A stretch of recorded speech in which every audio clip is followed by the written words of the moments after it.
I just want to remind you that you're going to crush it today. Yo, welcome back to the lab. I'm your host, Elias Benjaloon. Join me as we dive into the science behind the hustle of badass entrepreneurs working smarter, not just harder. In every experiment, we're going to dive in on business tactics and life lessons, enjoy some hip hop, and experience a moment of gratitude. Thank you so much for being here. Now let's win this digital revolution together.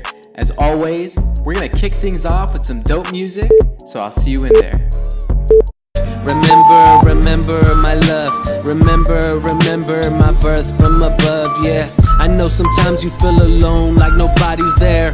On your own, in your home, you sit and you stare, hoping someone will care. That's all that it takes. I feel demons surround me. I scream and they shake. You ain't getting away until you surrender. Welcome back, everybody, to another episode of Hustle Science. Today, I've got fellow digital marketer Elisha Israel on the show with us today. Elisha, how about you kick things off by giving us a quick background of what you're doing now and what's got you here? Perfect. Well, first of all, thank you so much for having me. It's really a pleasure and an honor. I'm excited to have a really fun conversation. And so, in terms of my background, nothing too crazy. I was in the music world for a long time, 8 to 10 years. And I was both a self-managed musician as well as a event coordinator. I did a lot of event facilitation as well, on-site staff, ranging from stagehand all the way up to like site operations coordinator, co-coordinator.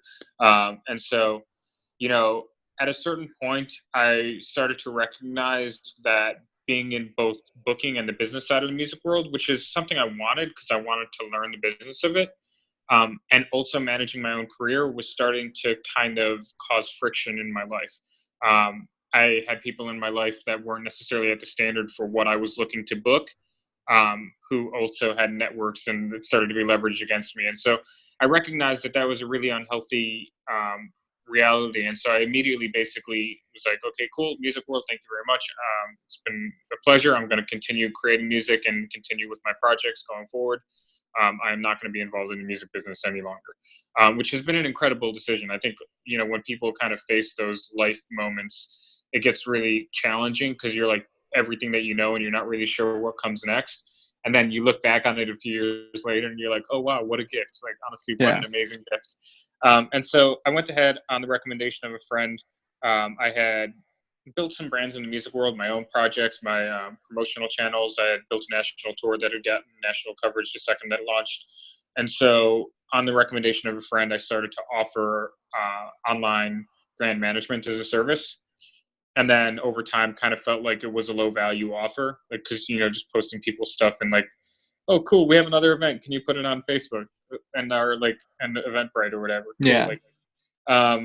Relatively low value. It's not a direct ROI attached. And so I started really to study direct marketing, got into lead generation, and over time have really just kind of fine-tuned and improved my skills there to the point now where, I only help solar companies, real estate brokers, and, consultants, both business consultants and health and wellness consultants, get more sales and do it in a way where they can really be hands-off other than just showing up for the call at the right time.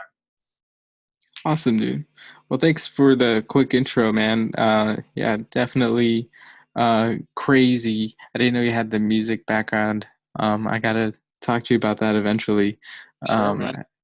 as I, do my spin-off into the rap game. Just have fun, man. Right. Yeah, that's all it is. So let's dive right into the tactics segment of this. So how about you open it up with what you want to talk about, and don't always count on me on being an agreeable host, but I'm sure we'll have fun with it. Sure. So, I'm gonna play a little bit of controversy, and I'm gonna there's a blame game that goes on a lot between marketers and business owners, or even oftentimes like internally with the company between marketing and sales.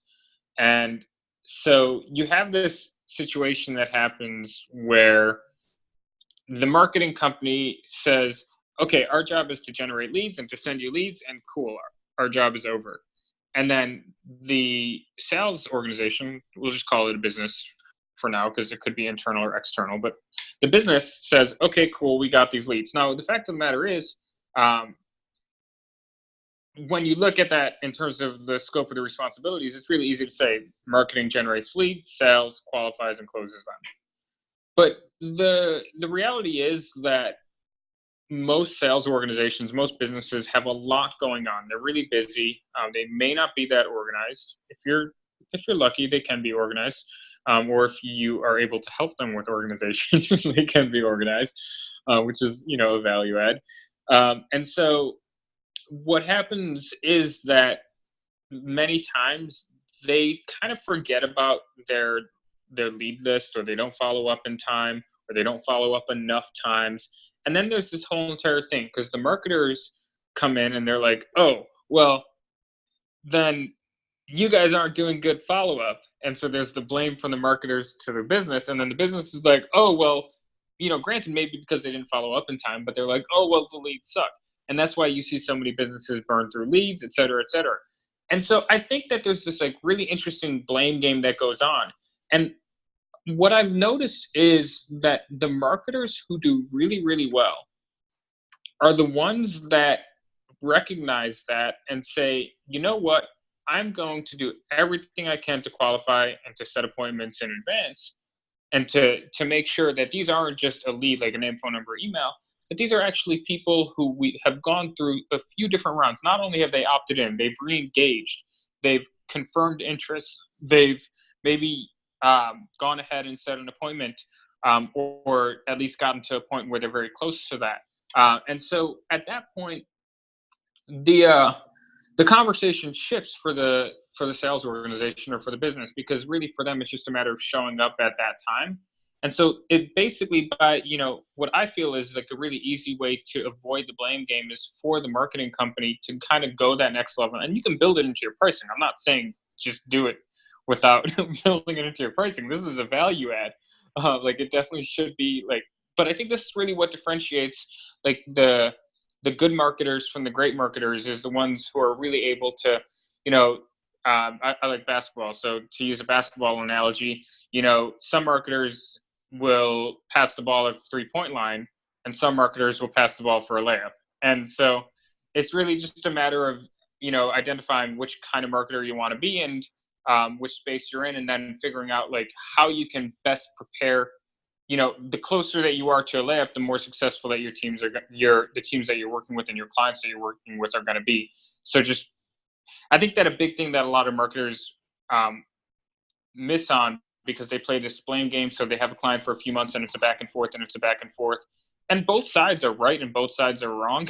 I think, so I think the biggest the biggest issue with the blame game is the fact that it's a blame game in the first place. Like, Sure. the biggest thing you have to do is kind of, first off, like if something, I would say is to like, especially if you're the marketer, I would say is to, okay, accept that something's not working with the client. So either you should have qualified better and had a better client to work with, or you need to Sure.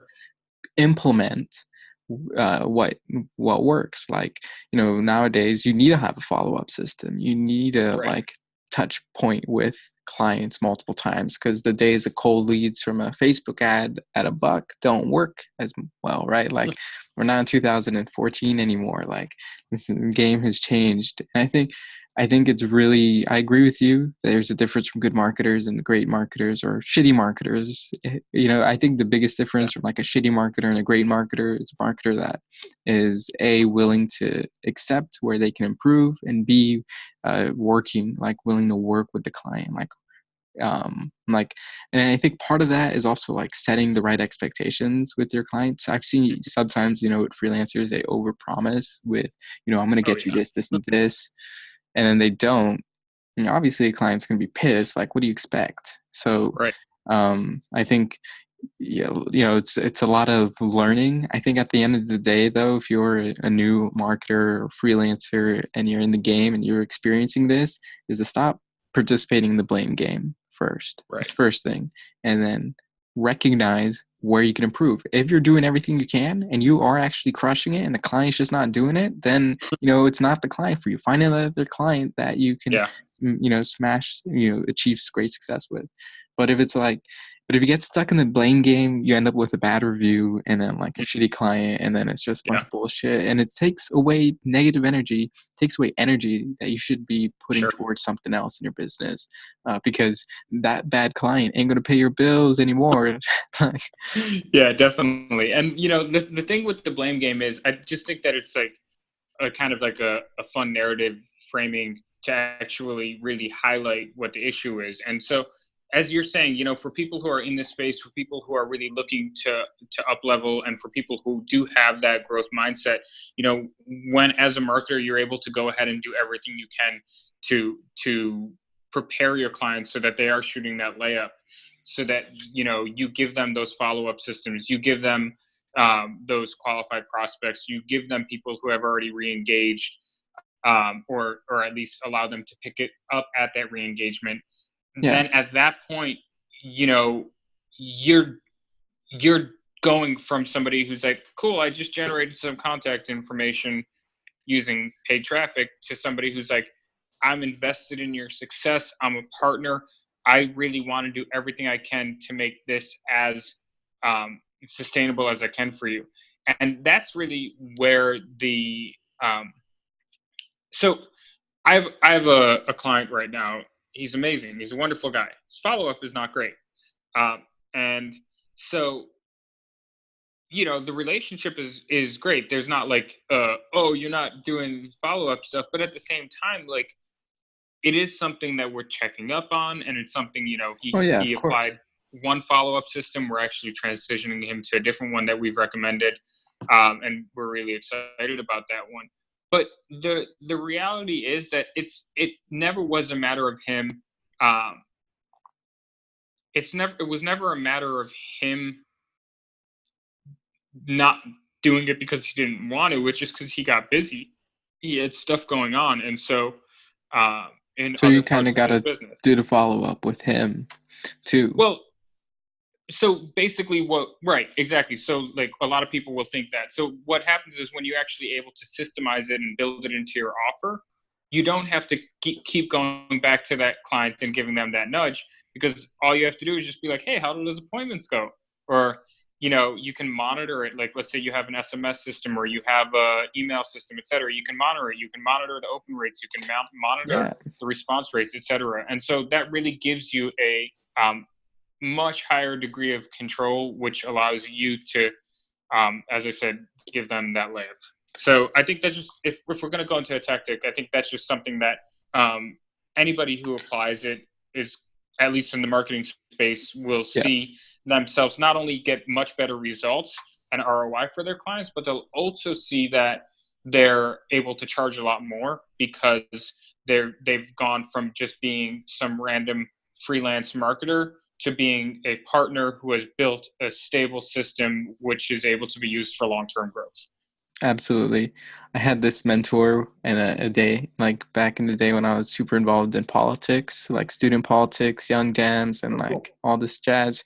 And he told me, like, listen, if you don't tell people what you did, nobody's going to know what you did. So you got to tell people the good things that you do so that they know what you're doing. And so, like, with my clients, when I had like those clients that they need to close the sale, I would follow up with them like every day. I was running the campaign, like, hey, I got you 2 calls. Did you follow up? Like, and then I would also set up via Zapier, like follow up 1, follow up 2, and it would be like, and then I would include in it. And I to like hack this out of Dan Henry's webinar. He like broke it all down in one of his webinars, and it was like, you just remind them, like, your sale becomes like 10 times less likely, 100 times less likely as the minutes go by, and you send them a couple follow-ups for every single call, and then just talk to them also, like, if they are hopping on with bad calls, like, reassure them, like, hey, it's like 1 out of 20 first off. And if it's in real estate, like, we're talking about massive high ticket, like, there's definitely got to be a level of patience. Like, I hop on calls all the time for my business too, and I understand that not every single person that I randomly meet, or that I meet through targeted methods even, are in the right moment of time to do business with me, but I build a relationship with them, because they could be, this is a high ticket game. Like, they can be a client 8 weeks from now, or 6 months from now, and then that call, it would have been worth it either way. I know we're kind of going a little bit longer on the segment. I want to kind of hit the brakes and go Oh, into it's this. okay. It's such an important topic, though. Oh yeah, Yeah. Sorry. Continue. absolutely. I want to go into today's moment of gratitude. So how about, in future episodes, I'm going to actually be reading out moment of gratitude from the listeners. So listeners, please comment or message us your moment of gratitude. But how about we start with yours, Elisha? What's one thing you're feeling particularly grateful for today? One thing I'm feeling particularly grateful for today is this moment of gratitude. Um, but also, one thing I'm feeling really particularly grateful for today, um, I think roots, to be honest. Just just knowing my roots, knowing the what matters to me, knowing what's important to me, and being able to, um, yeah, just to kind of remember that, um, we live in a really, fascinating, dynamic, complex world, and we each have so much to be grateful for. And that it's just, if I'm grateful for anything, it's just that it's hard to be frustrated while you're grateful. So Yeah. yeah, I'm just feeling good, man. Awesome, man. I appreciate it. Appreciate you for being here. I'm grateful for, being free to be an online entrepreneur, free to run a podcast, free to do these things. So I'm grateful for that. Um, Speaking of life, love to go into our life lesson of the day. How about you tell us what the life lesson of the day is, Alicia? Sure. So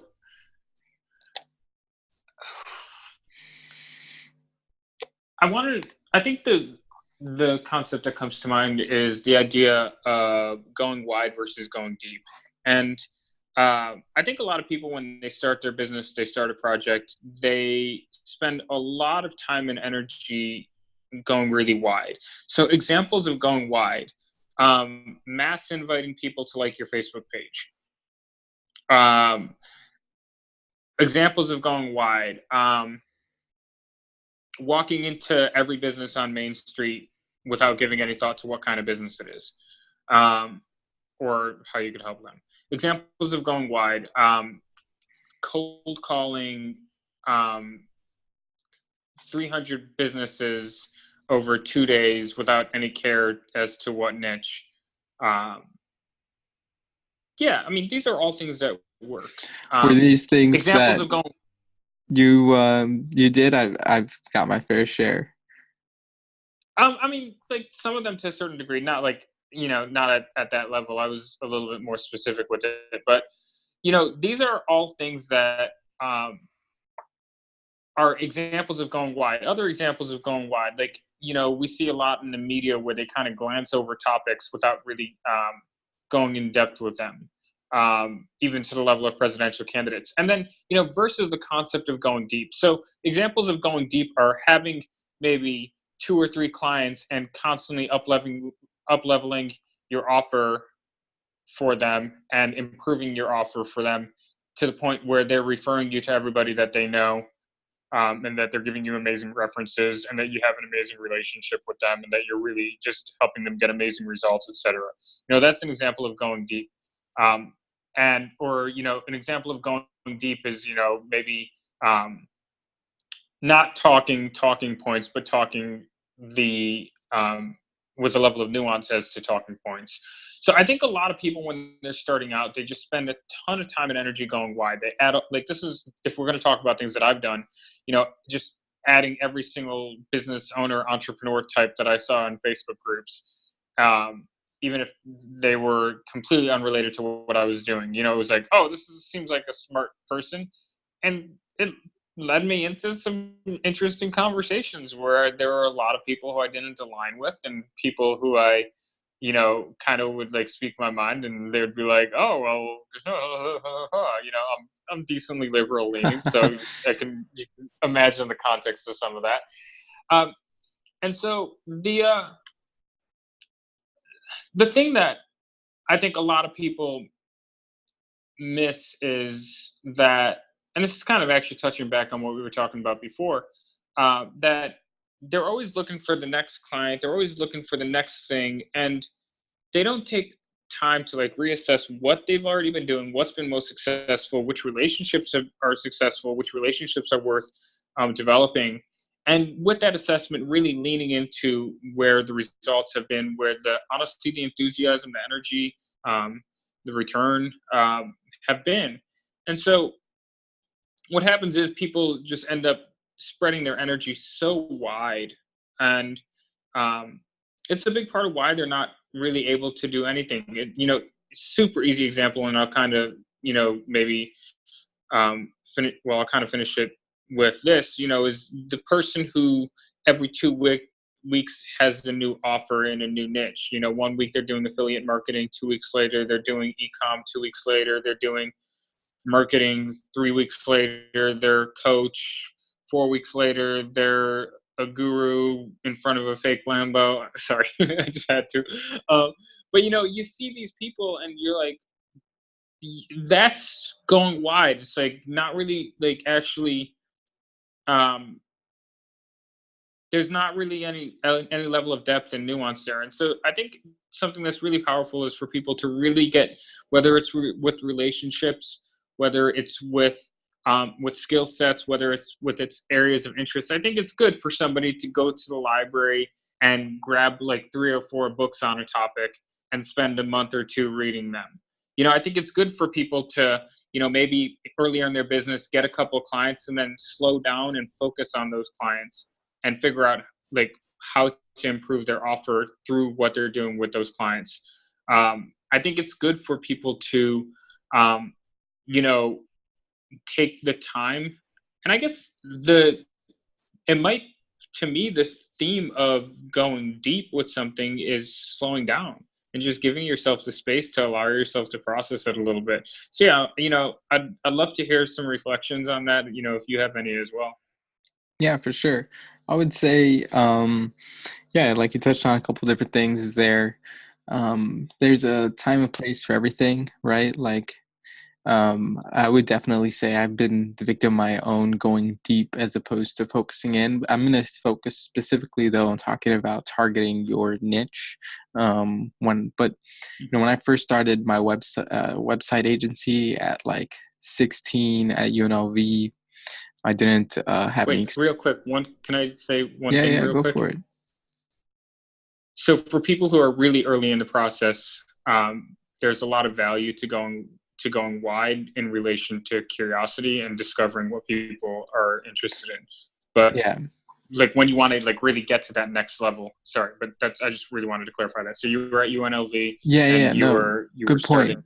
Definitely good point, because this is, when I was at the start of my, I guess whenever you're not sure who your targeted customer is, right, it makes sense to go wide, definitely. But once you're ready to try and scale, you absolutely have to go in deep, as in like super specific target customer personas, super specific problems that they're facing with, and you're meeting them with a super specific solution that's easily to replicate, that then allows you to scale. And if you don't do that, like even adding one other offer, customer, whatever, to the mix, if you don't have the full stack developed, as in like all of your operations and your marketing, then it doesn't make sense for you to create more offers for different people, because you don't even have the core stack ready to scale. So I Right. definitely would agree with you on all of that. Well, cool, Elisha. This was awesome. I love the debate, and I hope we get a lot of clients and potential clients, never potential clients, and tons of entrepreneurs commenting, debating on this. What do you guys think about the blame game? Please direct all your hate towards Elisha. I'm just kidding. Totally just Yeah, kidding. let's get it. No, let's Yeah, talk about it in the yeah. comments. I'd love to hear, if you're a marketer, I'd love to hear what you think about, what happens when somebody's kind of, oh, it's the leads. The leads are bad. And if you're in sales, you're a business owner, I'd love to hear about your perspective. So drop it in the comments, like what happens when you're getting leads, but you feel like maybe there's not necessarily as good as what you would like. So I'd love to hear your feedback, what it is that you would want. I'm sure that for all of us, it's going to be really informative to see that conversation as well. Hell yeah, absolutely. Well, dude, I'm going to give you the stage. You can plug in what you're working on, how people can get connected with you. Sure. I'm going to keep it super simple. If you're interested in staying in touch, just go to my website, www.aidigitalsuite.com. If you're interested in exploring working together, then you can schedule a free consultation there. It's just going to be a quick little 15-minute discovery call. I don't work with everybody. I don't say yes to everything. I don't really want to work with everybody or anything, but I'm more than happy to set aside a few minutes to see if we're a good fit to work together. So if you feel interested in that, feel free to hop over to my website, www.aidigitalsuite.com. There's a bunch of resources there too in the blog. So if you want to just kind of read up, find a bunch of books, read a bunch about marketing, etc., you can. And if you want to schedule a call and chat, then let's do that and see how we best help each other as well. And Elias, thank you so much for having me. This has been a lot of fun. Awesome, man. Thank you. Have an awesome day, dude. Cool. Sometimes I feel like I want to end my life. Remember my love. Remember my birth from above. Yeah, sometimes I feel like I want to end my life. Remember my love. Remember my birth from above. Yeah, I know sometimes you feel alone, like nobody's there. On your own, in your home, you sit and you stare, hoping someone will care. That's all that it takes. I feel demons surround me, I scream and they shake. You ain't getting away until you surrender, you fake. Come see me face to face, you're a disgrace. Trying to get me when I'm down, misery can relate. I look in the mirror and know I dictate my fate. Look at this, look at him, fatality, born to win. Flawless victory encrypted in history. From the city of sin arose a saint. I've did my dirt, I go hard in the paint. You think you're real, but you ain't. Speak fearlessly, learn integrity. In the dark or the light, shine bright. Never hide or run, since a sperm, my marathon begun. But sometimes I feel like I want to end my life. Remember my love. Remember my birth from above. Yeah, sometimes I feel like I want to live forever. I want to live forever. I want to live forever.